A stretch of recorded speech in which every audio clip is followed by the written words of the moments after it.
ओम नमो भगवते वासुदेवाय। कार्तिक मास की शुक्ल पक्ष की एकादशी को प्रबोधिनी एकादशी, देवउठनी एकादशी या हरि प्रबोधिनी एकादशी कहा जाता है। यह बहुत ही पवित्र और महत्वपूर्ण तिथि मानी गई है।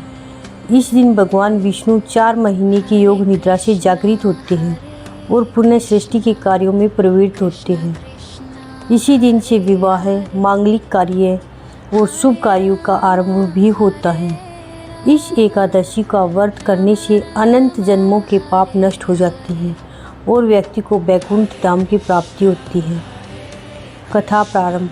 सतयुग में एक बार नारद मुनि ने भगवान श्री विष्णु से पूछा, हे प्रभु, आप तो जगत के पालनहार हैं, कृपा बताइए कि कार्तिक मास की शुक्ल पक्ष की एकादशी का क्या नाम है और उसका क्या महत्व है।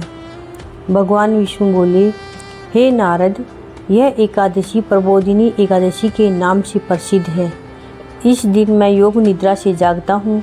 इस व्रत का पालन करने वाला व्यक्ति मेरे परम धाम को प्राप्त करता है।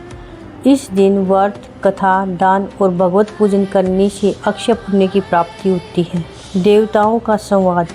त्रेता युग में एक समय की बात है जब दैत्यराज बलि ने अपने तप और यज्ञ बल से तीनों लोकों पर अधिकार कर लिया था।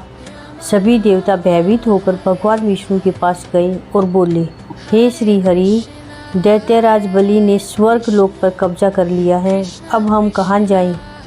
भगवान बोले, हे देवराज, समय आने पर मैं स्वयं इसका समाधान करूँगा। कार्तिक शुक्ल एकादशी के दिन मैं वामन अवतार लेकर बलि के यज्ञ में जाऊँगा। वामन अवतार की कथा। कार्तिक मास की शुक्ल पक्ष की एकादशी के दिन भगवान विष्णु ने वामन रूप धारण किया। बालक का रूप, हाथ में कुश, कमंडल और दंड लिए हुए वे दैत्यराज बलि के यज्ञ में पहुँचे।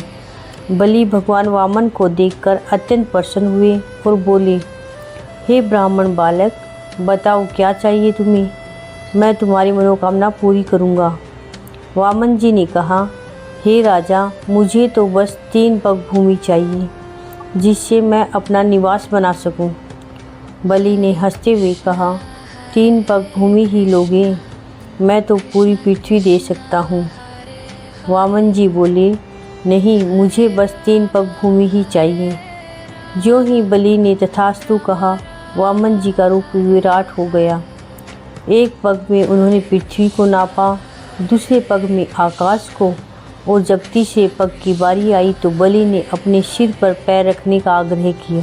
भगवान प्रसन्न हुए और बोले, हे बलि, तूने परम भक्ति दिखाई है, अतः मैं तुम्हें पाताल लोक का राजा बनाता हूँ और सदा तेरे द्वार पर वास करूँगा। देवता तेरा यश गाएंगे। तब से इस दिन भगवान विष्णु योग निद्रा से जागते हैं और भक्तों को आशीर्वाद देते हैं। एकादशी व्रत का विधान। प्रबोधिनी एकादशी के दिन प्रातः स्नान करके भगवान विष्णु की शालिग्राम शिला या श्री हरि मूर्ति का गंध, पुष्प, दीप, धूप, नैवेद्य से पूजन किया जाता है। इस दिन तुलसी विवाह भी किया जाता है। तुलसी जी का विवाह शालिग्राम जी या भगवान विष्णु से करने का विधान है। यह विवाह देवउठनी एकादशी का मुख्य पर्व है। पूजन के बाद यह मंत्र बोला जाता है, उठो देव देवेश त्रिलोक्यानाथ जगतपते, कार्तिक मास आगतो अयम विवाहादिकम कुरु। फिर भगवान से प्रार्थना की जाती है कि वे जागृत होकर संसार में शुभ कर्मों का प्रारंभ करें। इस व्रत का फल। जो व्यक्ति इस एकादशी का व्रत करता है उसे हजारों अश्वमेध यज्ञों और सैकड़ों व्रतों का फल मिलता है।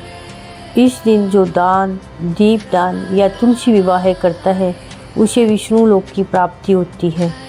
भक्तजन कहते हैं, कार्तिक शुक्ल एकादशी के दिन श्री हरि जागते हैं और जो इस दिन हरि नाम जपता है वह भव सागर से पार उतर जाता है। कथा का सार। जिस प्रकार सूर्य अंधकार को दूर करता है उसी प्रकार प्रबोधिनी एकादशी सभी पापों को नष्ट करती है। इस वर्ष से देवता प्रसन्न होते हैं, पितर तृप्त होते हैं और मनुष्य के जीवन में मंगल की वृद्धि होती है। अतः जो कोई इस कथा को श्रद्धा से सुनता या सुनाता है वह सभी संकटों से मुक्त होकर विष्णु धाम को प्राप्त होता है। इति श्री कार्तिक शुक्ल प्रबोधिनी एकादशी व्रत कथा समाप्तम।